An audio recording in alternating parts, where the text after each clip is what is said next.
EMRS Eklavya model residential school. इसमें बेटा कई प्रकार की भर्ती आई हुई हैं, जिसमें मैं बात करूं तो पीजीटी की भर्ती, टीजीटी टीचर की भर्ती, हॉस्टल वार्डन की भर्ती, जेएसए जिनको क्लर्क बोलते हैं उनकी भर्ती, और लैब अटेंडेंट और अकाउंटेंट, ऐसी भर्तियां। तो उसमें बच्चे इस चीज़ से काफ़ी परेशान हैं कि कब होगा पेपर।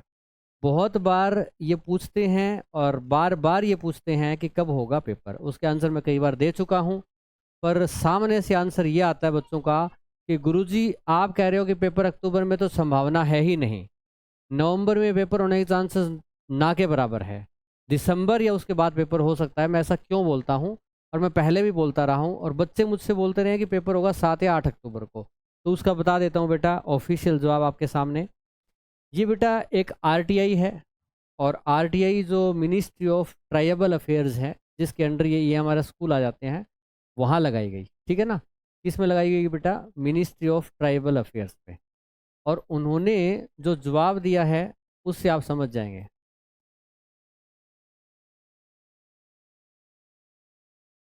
ठीक है। ट्राइबल, हाँ अक्सर बहुत कम लिखते हैं ये वर्ड ट्राइबल अफेयर्स में। तो इसमें देखो, इसमें आपका जो 28 अगस्त को उनको आरटीआई मिली, 14 सितंबर को उन्होंने आरटीआई का जवाब दिया। ये रहा मिनिस्ट्री ऑफ ट्राइबल अफेयर्स। इसमें बहुत सारे क्वेश्चंस पूछे गए थे जिनके जवाब नहीं दिए गए। एक क्वेश्चन तो ये था कि जेएसए में कितने फॉर्म भरे, लैब अटेंडेंट में कितने भरे, अकाउंटेंट में कितने भरे, हॉस्टल वार्डन में कितने भरे, 4 हो गए। और उसके बाद पांचवा कि पीजीटी में कितने फॉर्म भरे गए। टीजीटी से यहाँ पे ना इंसाफी हुई, पता नहीं टीजीटी का पूछा नहीं किसी पूछने वाले ने। तो इसका ये कहा कि इन्फॉर्मेशन इस समय पे नहीं दी जा सकती।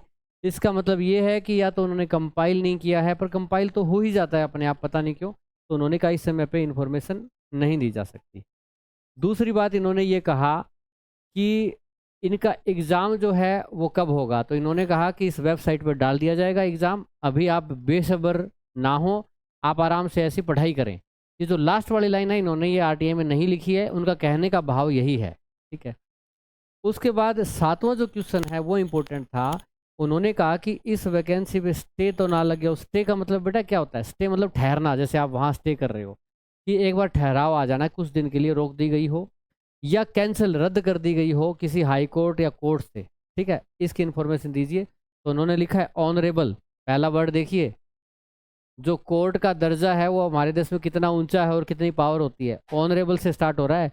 Honourable high court of Uttarakhand has stayed the recruitment process. मैंने यही कहा था आपको पहले भी कि एक जो पीजीटी टीचर हैं और उनके साथी हैं उत्तराखंड में, जो कि वहाँ पे कॉन्ट्रैक्ट पे लगे हुए हैं, उन्होंने उसमें केस लगाया है कि इसकी केंद्रीय स्तर पे समितियां बनी हुई है। जैसे केंद्रीय विद्यालय समिति होती है, जो जवाहर नवोदय विद्यालय समिति होती है कमेटी, तो वो कमेटी केंद्र स्तर पे बनी हुई है ईएमआरएस की, और राज्य स्तर पे बनी हुई है। तो उन्होंने बोला राज्य स्तर पे जो कमेटियां हैं उनको अधिकार है वो अपने अपने राज्य में क्या कर ले, रिक्रूटमेंट कर ले। तो ये केंद्रीय समिति क्यों ले रही है फिर चुनाव? तो इस पे उन्होंने केस कर दिया। इस केस का फैसला जो भी हो कोर्ट में, बट इसने कोर्ट में जब भी केस चला जाता है ना बेटा, तो जब तक उसकी सुनवाई नहीं हो जाती तब तक पेपर नहीं हो सकता। ये आप भी जानते हो, पिछली भर्तियां देखी है। तो इसमें तो इन्होंने क्लियरली मिनिस्टर ने बता दिया स्टेड, इस पे लग गया है बेटा स्टे। ठीक है। तो स्टे लगने के कारण मुझे उम्मीद है 90% बच्चों को तो खुशी ही होगी, क्योंकि अगर आपका एग्ज़ाम 7 या 8 अक्टूबर को हो जाता बेटा, तो एक बात बताओ कितना टाइम मिलता आपको तैयारी करने के लिए। कईयों ने तो अभी तक तैयारी अब शुरू कर रहे हैं, सोच रहे हैं।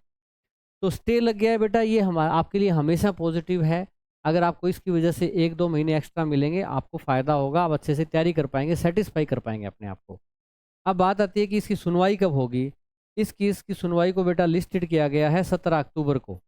ठीक, 17 अक्टूबर को इसकी पहली सुनवाई रखी गई है। बताओ इतनी लेट एकदम, इसको डेट भी इतनी जल्दी नहीं दी है। ठीक है।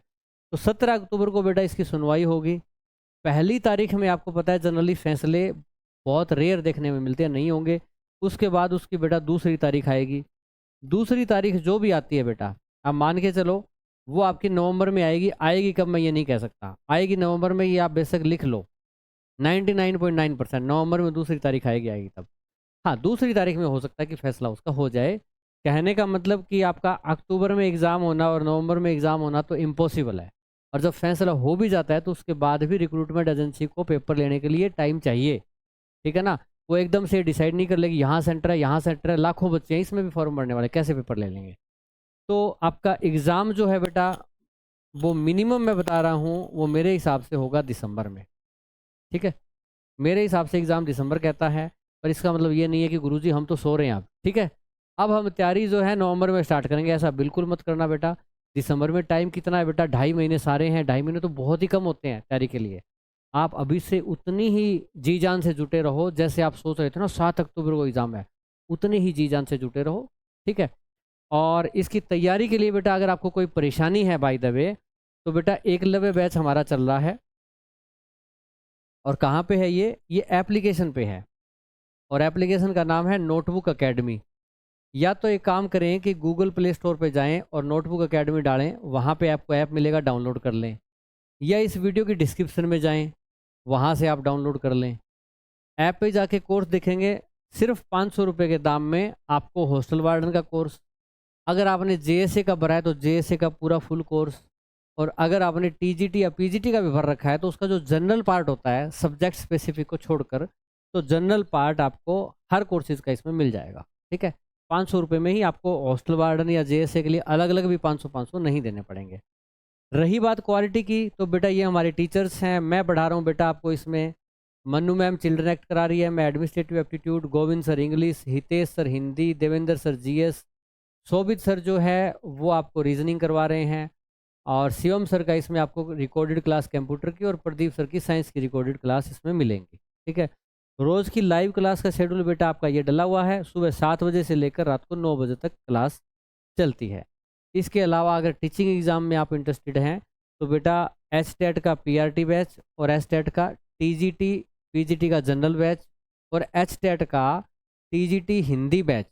हिंदी वाले स्टूडेंट है टीजीटी हिंदी के, चाहे वो यूपी टीजीटी के हों, चाहे आपके हरियाणा के टीजीटी के हों, चाहे आपके ईएमआरएस टीजीटी के हों, वो सारे बैचेज बेटा हमारे इस एप्लीकेशन पे अवेलेबल हैं। और चाहे टीजीटी का कोर्स लो, सब्जेक्ट स्पेसिफिक लो, जनरल लो, कोई सा भी, सारे कोर्सेज बेटा 500 में आपके पास अवेलेबल मिलेंगे। और चंडीगढ़ शिक्षक भर्ती का भी इसमें कोर्स है। तो बेटा आप देख सकते हैं इनमें से, और तैयारी आपने वैसे ही करनी है पूरी ज़ोर शोर से।